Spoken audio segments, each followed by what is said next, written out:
Yes, good morning students. Today we will start our new lesson. Lesson का name है आपका जैसे gravitation. कि जो gravitation है, you have discussed about the different things. जैसे हमने 8 lesson पढ़ा था, जिसमें हमने force पढ़ा था and laws of motion पढ़ा है, और साथ में हमने किसका चैप्टर पढ़ा था? मोशन का चैप्टर पढ़ा था कि if we apply the force on an object, किसी भी ऑब्जेक्ट के ऊपर यदि मैं फोर्स को अप्लाई कर दूं तो what will happen? There will be change in shape, size, as well as the direction of motion will be changed. Direction of motion change. कि आप कहोगे कि फोर्स अप्लाई करने से डायरेक्शन ऑफ मोशन कैसे चेंज होता है, तो we can simply say that if we are going to any turn and then we apply the force on that object, it will turn around, और कह सकते हैं कि उसकी डायरेक्शन ऑफ मोशन क्या होगी? चेंज हो गई है. उसी तरह से हम कह सकते हैं कि if an object is fall from a height, एक हाइट से कोई भी ऑब्जेक्ट गिरता है तो what will be happen? There will be work is done on that object and it will reaches to the earth. Fall from a height and reaches to the earth. Earth के पास आपका क्या हो जाएगा? ये पहुंच जाएगा. जब earth के पास ही आपका पहुंचता तो what will happen? It touches the ground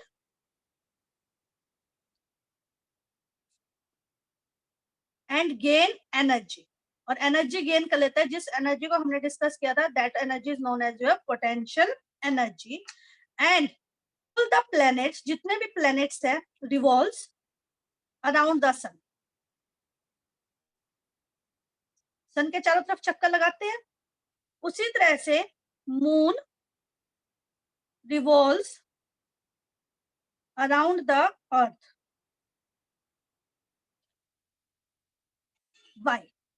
Why it doesn't happen? अब ये किस वजह से होता है? That there is some force is present in that case and that force is responsible for all these activities and that force is known as your gravitational force. Gravitational force है that is responsible for all the activities. कौन-कौन सी activity? Planets revolve around the sun, moon revolves around the sun, and there are so many activities. We will discuss one by one. And that force is responsible, and that force is known as your gravitational force. So in this chapter, we will discuss about the gravitational force. Gravitational force को पढ़ेंगे. क्या law है? क्या मास है object का अर्थ पे? कितना उसका मास होगा ऑब्जेक्ट का मून पे? क्या ग्रेविटी होगी? What will be the relation between the mass and that? We will discuss each and everything one by one.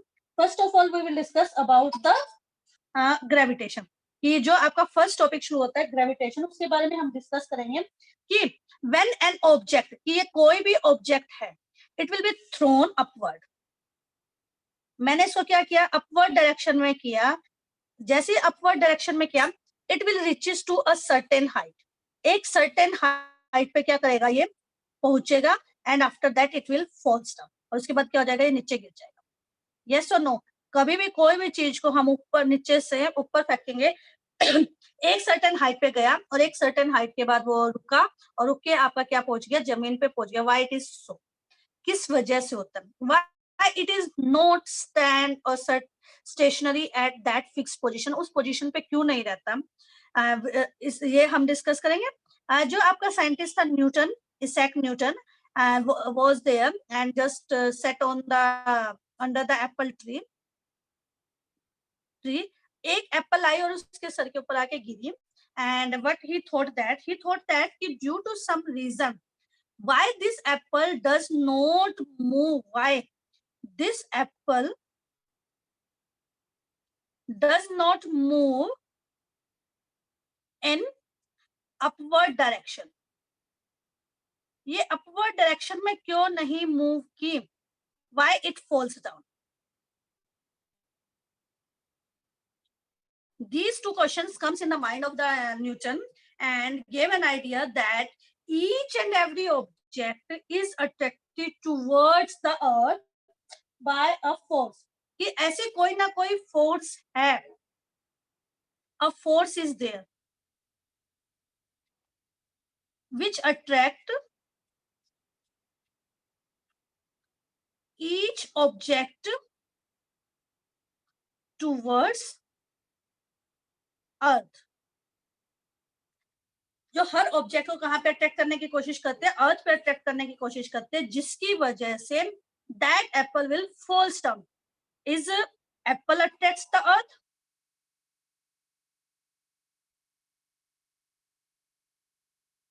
Is it so कि जो एप्पल है वो अट्रैक्ट करता है अर्थ को? वाई?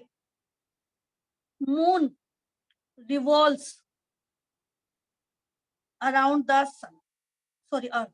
अर्थ के चारों तरफ क्यों चक्कर लगाता है? ये दो चीजें हैं that will be discussed with the help of the your gravitation. We can simply say that if there is the force which is responsible for all these activities known as gravitational force. तो उस force को हम क्या बोलते हैं? Gravitational force.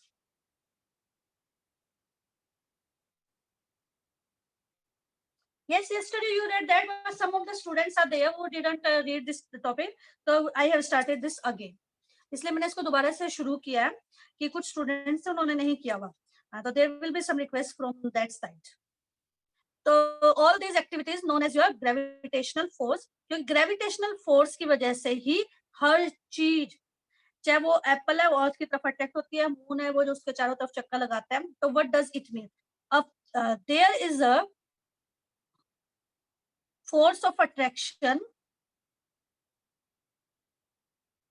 between each and every object on the earth. हम अभी अर्थ के बारे में पढ़ रहे हैं, यूनिवर्स के बारे में अभी बाद में पढ़ते हैं कि एक फोर्स ऑफ अट्रैक्शन प्रेजेंट है each and every object on the अर्थ. कि जैसे मैं कहूँ कि ये एप्पल है और ये आपकी क्या अर्थ है. This Apple attracts each this towards and earth will attract towards it. Apple इसको अपनी तरफ अट्रैक्ट करने की कोशिश करता है और जो अर्थ है अर्थ इसको अपनी तरफ अट्रैक्ट करने की कोशिश करता है.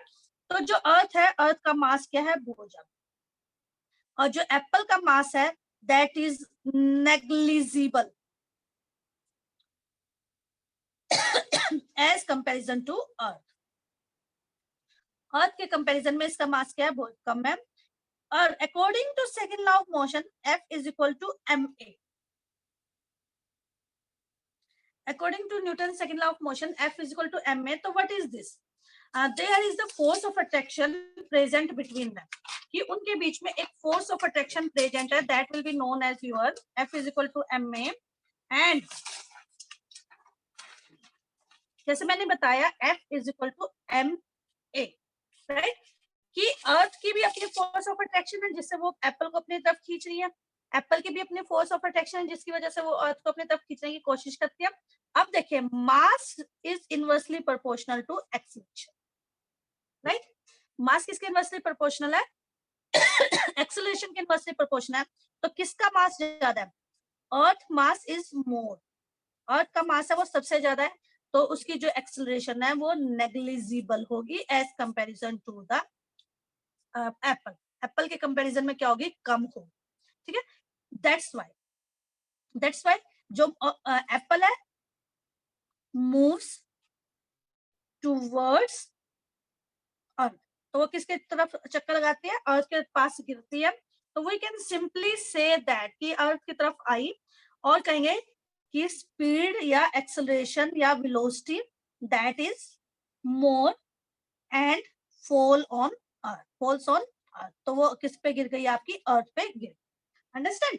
तो that is why we can say that कि जो आपका नो डाउट अर्थ तो फोर्स है, एक मैग्नेट का काम करती है, लेकिन जो एप्पल है उसने भी लगाने की कोशिश की, लेकिन जो एप्पल का मास है वो बहुत कम है, यानी कह सकते हैं हम नेग्लिजिबल है.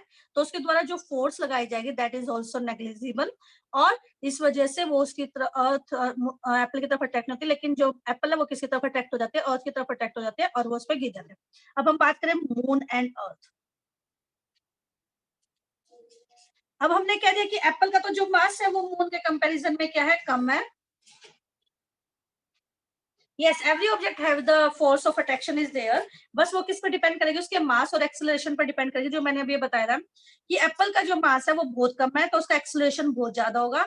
जो उसके ऊपर किसने फोर्स लगाई, अर्थ ने फोर्स लगाई, इसीलिए एप्पल किसकी तरफ आगे गिर जाती है, अर्थ की तरफ आगे गिर जाती है। लेकिन जब एप्पल उसको अपनी तरफ अट्रैक्ट करने की कोशिश करते हैं, एप्पल अर्थ का मास तो इतना ज्यादा है, much much more than that of the earth, क्या कहेंगे कि अर्थ के कंपैरिजन में तो उसका मास क्या है, नेग्लिजिबल है। तो इसलिए जो फोर्स अप्लाई करेगी किसके ऊपर, अर्थ के ऊपर, दैट इज ऑल्सो नेग्लिजिबल। इसीलिए अर्थ किसकी तरफ अट्रैक्ट नहीं होती, एप्पल की तरफ अट्रैक्ट नहीं होती, और वो किसकी तरफ अट्रैक्ट हो जाता है आपका, एप्पल किसकी तरफ, अर्थ की तरफ अट्रैक्ट हो जाता है। Next question is there, video is blurring.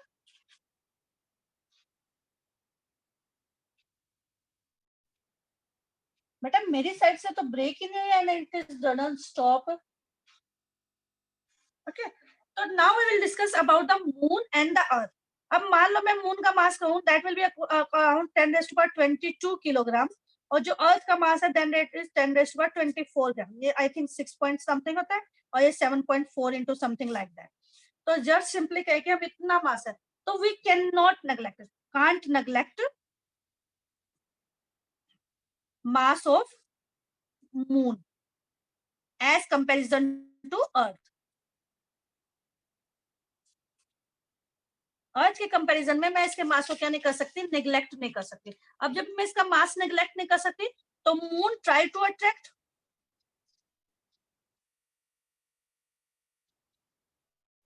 अर्थ, और जो अर्थ है वो किसको अट्रैक्ट करने की कोशिश करेगी, अर्थ ट्राई टू अट्रैक्ट मून। वही सेम मास ऑफ एक्सेलरेशन की वजह से, मास एंड एक्सेलरेशन की वजह से। अब मून का मास तो हम निग्लेक्ट नहीं कर सकते, इसके कंपैरिजन में, अर्थ के कंपैरिजन में हम निग्लेक्ट नहीं कर सकते। तो अर्थ उसको अपनी तरफ अट्रैक्ट करने की कोशिश करेगी, और मून उसको अपनी तरफ अट्रैक्ट करने की कोशिश करेगा, जिसकी वजह से the moon revolves around the earth in a circular path called orbit। यानी मैं कहूं कि ये मेरी अर्थ है, simply I am saying that this is your earth, right, और जो मून है that will revolve around this in this circular path. तो इस पाथ में जो है आपका मून क्या करेगा, रिवॉल्व करेगा, अंडरस्टैंड। तो moon will revolve around the earth in this circular path, right. तो that will be due to the force of attraction present between them, कि एक की भी फोर्स को हम निग्लेक्ट नहीं कर सकते, इसकी वजह से उनके बीच में एक फोर्स जनरेट हो जाएगी, जिस फोर्स की वजह से जो मून है that will revolve around the earth, and that force is known as your centripetal force. That force is known as your centripetal force. This centripetal force is known as your centre seeking. Centre seeking है, centre में आने की कोशिश करते हैं, लेकिन इसको कभी भी सेंटर नहीं मिलता। क्यों? क्योंकि अर्थ की भी अपने फोर्स है, मून की भी अपनी फोर्स है, जिसकी वजह से वो उसको अपनी तरफ अट्रैक्ट करने की कोशिश करता है, मून उसको अपनी तरफ अट्रैक्ट करने की कोशिश करता है। लेकिन जो मून का मास है वो उसके कंपैरिजन में थोड़ा सा क्या है, कम है, इस वजह से वो थोड़ा सा किसकी तरफ अट्रैक्ट हो जाता है, अर्थ की तरफ अट्रैक्ट हो जाता है, लेकिन अर्थ के पास नहीं आके गिरता, क्योंकि उसका मास भी है। तो वो उसके तरफ चारों तरफ चक्कर लगाना शुरू कर देता है, जिसको कहते हैं हम सेंट्रीपिटल फोर्स। जिस सेंट्रीपिटल फोर्स का मतलब होता है सेंट्रीपिटल का सेंटर सीकिंग। अब इसके बेस पे एक एक्टिविटी दी हुई है, one activity is there, 10 point something one is there, that you have to take a piece of thread। आपने जैसे एक piece of thread ले लिया ये, और इसके यहाँ पे आपने क्या कर दिया, एक स्टोन को टाई कर, राइट। जैसे ही आपने स्टोन को टाई किया, what will be there, move in a circular path. इसको आप सर्कुलर पाथ में मूव करना शुरू कर दो, इसको ऐसे घुमाना शुरू कर दोगे तो it will move just like, कि यहाँ पे एक वो खड़ा है आपका जो पर्सन है, और उसने इस थ्रेड को लिया हुआ है, तो उसने इसको घुमाना शुरू कर दिया, it will move like this. ये मूव करना शुरू कर देगा इस तरह से। अब जब इस तरह से मूव करना शुरू करेगा, when it will move in a circular path, each and every point there is change in velocity. हर पॉइंट पे, यहाँ पे उसकी वेलोसिटी अलग होगी, यहाँ उसकी वेलोसिटी अलग होगी, यहाँ अलग होगी, यहाँ अलग होगी, क्योंकि हर पॉइंट पे उसकी डायरेक्शन क्या हो रही है, चेंज हो रही है, स्पीड चेंज हो रही है डायरेक्शन के साथ, यानी वहां पे क्या हो रही है, वेलोसिटी चेंज हो रही है। अब जब वेलोसिटी चेंज होगी तो there will be acceleration, then acceleration takes place, क्योंकि चेंज इन वेलोसिटी क्या कहलाता है with time, that is known as your acceleration, जिसकी वजह से आपकी एक फोर्स है वो एक्सेलरेशन को रखती है। तो a force is responsible for keeping body move, and that force is known as your centripetal force. तो उस फोर्स को हम क्या बोलते हैं, सेंट्रीपिटल फोर्स बोलते हैं। अब एज्यूम करो ये जो थ्रेड था जो सर्कुलर मोशन में घूम रहे थे, हम इसके ऊपर एक फोर्स लगा रहे थे and it tries to move in this direction like, ये ऐसे मूव कर, हम इसको सिंपली ऐसे दिखाए, ऐसे मूव करा, और मैं एक force will happen, it will just like this, ये आपका क्या करेगा, स्ट्रेट एक दूसरी डायरेक्शन में चला जाएगा।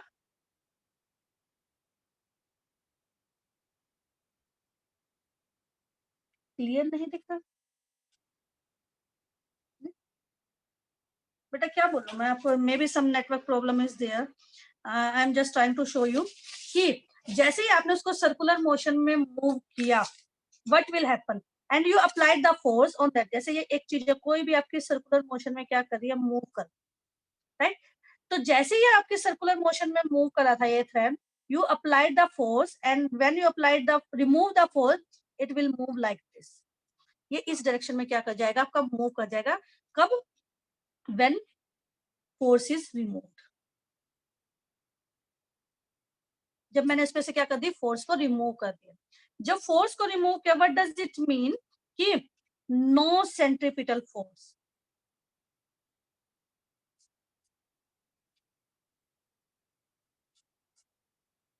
जब कोई सेंट्रीपिटल फोर्स नहीं होगी तो that will be in the tangent. अब आपको पता नहीं, this is known as your tangent. तो व्हाट डज इट मीन कि मान लो मेरी कोई भी सर्कल है, इस पे ये लाइन है, that will be this point, this is known as your B, जिस पे टच किया, ये इधर ए, और दिस योर सी, जो line touching the circle and straight, that line is known as tangent line. ये एक्टिविटी करके देख सकते हैं कि एक थ्रेड लेके आपने उस पे क्या करना है, एक स्टोन टाई करना है। अब जब आप उसके ऊपर स्टोन लगाओगे तो दैट विल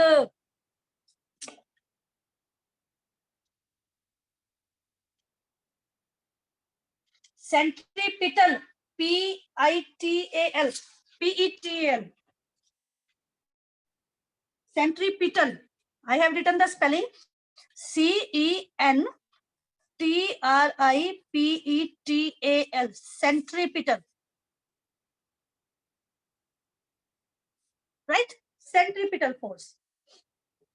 तो ये जो लाइन है, आप इस एक्टिविटी को घर पे भी कर सकते हो कि आपको एक थ्रेड लेना है, थ्रेड पे एक छोटा सा स्टोन पाना है, उसको गोल गोल घुमाना है, घुमाने के बाद जैसे ही आपने उसकी स्पीड बना दी, एक्सेलरेशन उसके अंदर आ गया, और उसको एकदम छोड़ दो, तो देखोगे कि आप वो सेंटर में ना गिर के किस में जाएगा, आपका स्ट्रेट लाइन में चला जाएगा, that will B tangent in the line. अब जो फोर्स मून को रिवॉल्व कर रही है किसके चारों तरफ, अराउंड द सन, कौन सी फोर्स है वो, that force is known as your centripetal force. Moon, not moon, earth के चारों तरफ, सेंट्रीपिटल फोर्स। अब इफ नो सेंट्रीपिटल फोर्स, अब सेंट्रीपिटल फोर्स ना हो तो व्हाट विल हैपन, तो क्या होगा जब आपकी सेंट्रीपिटल फोर्स नहीं होगी, तो the moon will move in straight line, जो मून है वो आपका किसमें चला जाएगा, स्ट्रेट लाइन के अंदर चला जाएगा। What does it mean, it will not revolve around the earth. तो व्हाट डज इट मीन कि there is a force of attraction present between each and every object, and that force is known as your universal gravitational force. So what do you mean by universal gravitational force? देखो इसका मतलब क्या कह सकते हैं, देखो जो मैंने कहा था कि प्लैनेट्स है सन के चारों तरफ चक्कर लगाते हैं, मून अर्थ के चारों तरफ चक्कर लगाता है, एप्पल अर्थ पे गिरती है, तो there will be a force of attraction present between each and every object and that force is known as your universal gravitational force. तो इसके अकॉर्डिंग हम कह सकते हैं each and every object in the universe attract each other with a force and that force is known as your universal gravitational constant and it is denoted by the capital G. इसको किससे denote करते हैं, capital G से denote करते हैं। तो that force is known as your universal gravitational force या universal gravitation force, कुछ भी बोल सकते हैं। तो what is the law of universal gravitation constant? अब इसका क्या लॉ है, हम इसको कैसे कैलकुलेट कर सकते हैं, अंडरस्टैंड? तो हम कैलकुलेट कर सकते हैं लॉ ऑफ यूनिवर्सल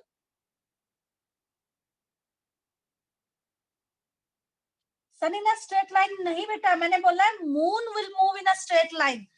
सन तो मूव ही नहीं करता, सन की तो ग्रेविटेशनल फोर्स इतनी ज्यादा है कि वो हर चीज को अपनी तरफ अट्रैक्ट करने की कोशिश करता है। हम डिस्कस करें कि मून यदि अपनी फोर्स ना लगाता, यदि इनके बीच में फोर्स नहीं होती, तो जो मून है वो उसके चारों तरफ चक्कर नहीं लगाता है, किसके चारों तरफ, अर्थ के चारों तरफ चक्कर नहीं लगाता, that will move in a straight line. Okay, the next topic is there, you can see in your book, that is your law of universal constant, universal gravitation constant.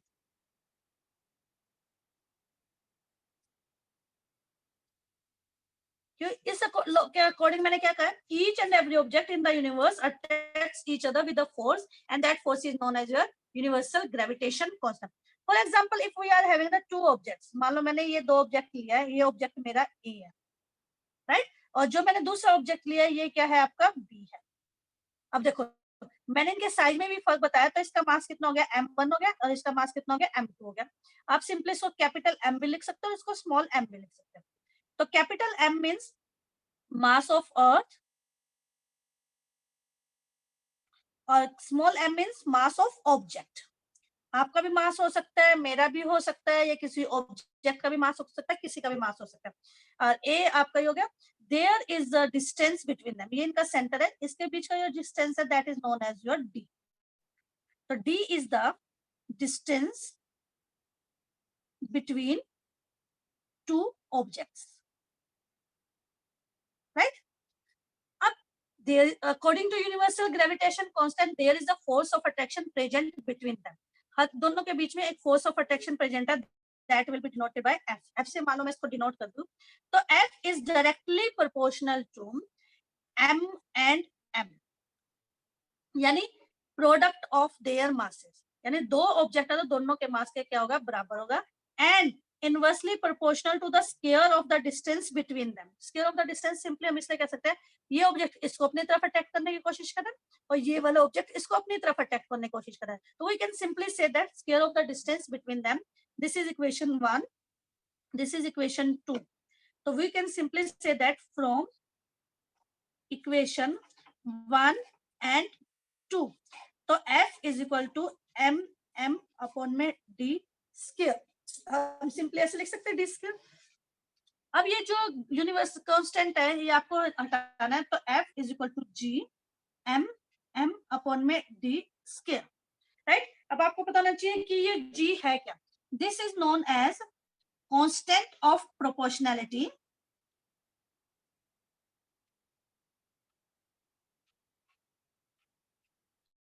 this is known as constant of proportionality and known as universal gravitation constant। तो इसको हम क्या बोलते हैं, universal gravitation constant,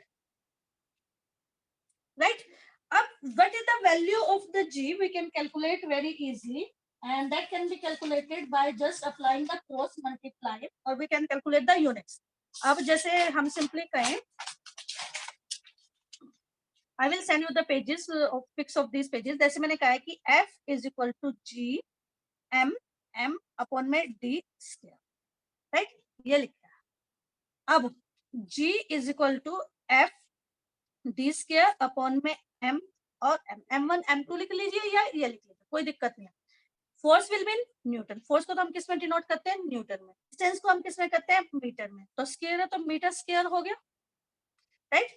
मास किस में होता है, किलोग्राम इनटू किलोग्राम, यस और नो, राइट। तो न्यूटन मीटर पर kilogram square will be the units of the your g, universal gravitation constant, and if its value calculated, that will be equal to 6.73 into 10 raised to power minus 11 Newton meter square per kilogram square. That will be the value of g and it is constant. ये आपकी constant है. You will calculate each and every time you will write this value when you have to calculate the g. आपको जब भी g calculate करना, आपको हमेशा g की वैल्यू लिखते होगी तो 6.673 into 10 raised to power minus 11 newton metre square per kilogram square. यानी मैं अर्थ पे खड़ी हूँ और मेरी और अर्थ के बीच में जो यूनिवर्सल ग्रेविटेशन कांस्टेंट की वैल्यू है वो इतनी है, इसीलिए we do not feel when the earth revolves around the sun. जब अर्थ रिवॉल्व्स करते हैं सन के चारों तरफ, तो जो हमारे यूनिवर्सल ग्रेविटेशनल कांस्टेंट की वैल्यू वो इतनी होती है जिसकी वजह से हम फील नहीं करते कि हम भी मूव कर रहे हैं, that's why it is there.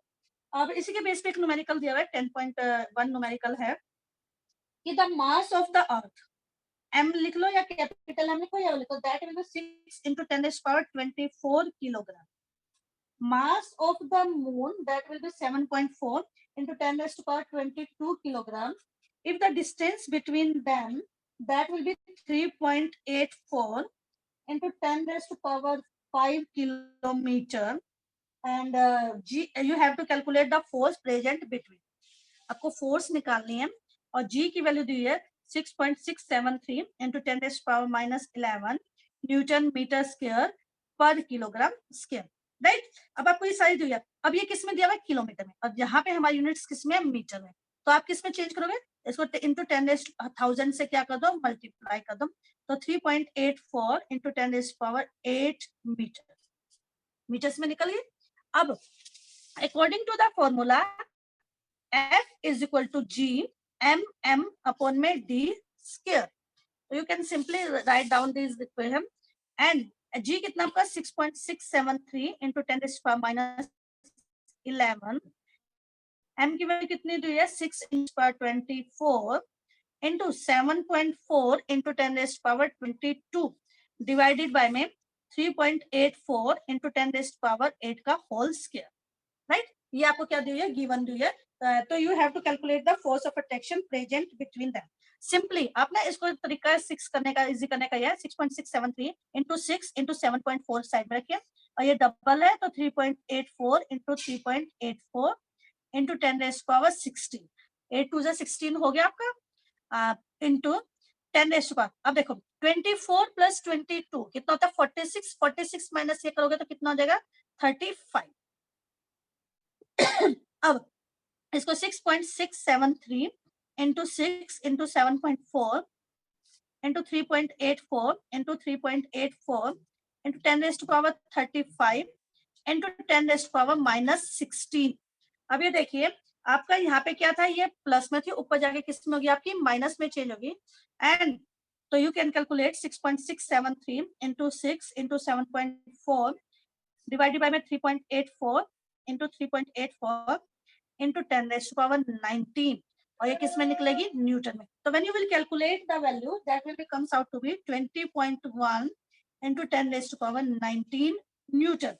अब ये 20.1 आया, जो इस पॉइंट को एक इधर ले आए तो 2.01 into 10 raised to power 20 Newton आपका आएगा। कैलकुलेट कर सकते हैं आप इस तरह से। तो you can calculate the force of attraction present between the moon and the earth. अब ये जो हमने यूनिवर्सल ग्रेविटेशनल कांस्टेंट पढ़ा है, तो what is the importance of universal gravitation constant, इसके क्या क्या है आपकी इंपॉर्टेंस है, ये हमने बताने हैं। अभी मैंने बताया था कि जो आपकी g की वैल्यू है that will be equal to 6.673 into 10⁻⁻11 newton metre square per kilogram square. अब ये जो यू की जी की वैल्यू इतनी कम है, जब अर्थ रिवॉल्व करती है अराउंड द सन, इसी की वजह से we can be bind on the earth. तो कौन कौन सी इंपॉर्टेंस है? सिंपली हम कह सकते हैं the force that binds us on earth. Earth पे हम इस फोर्स की वजह से क्या कर सकते हैं? एग्जिस्ट करते हैं, रह सकते हैं। दूसरा सिंपली कहूं मैं, moon revolves around the earth, right. Earth पे इसी की वजह से आपका क्या करता है? मूव करता है, चक्कर लगाता है। उसी की वजह से कह सकते हैं planets revolve around the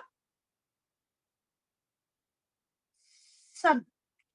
fourth जो सबसे इंपॉर्टेंट भी कह सकते हैं, the tides due to sun and moon, right. अब आपको देखिए मैडम टाइड्स में क्या मैंने क्या कहा है कि जो फोर्स है that will be inversely proportional to the square of the distance between them. अब मैं कहूँ कि दिस इज योर अर्थ,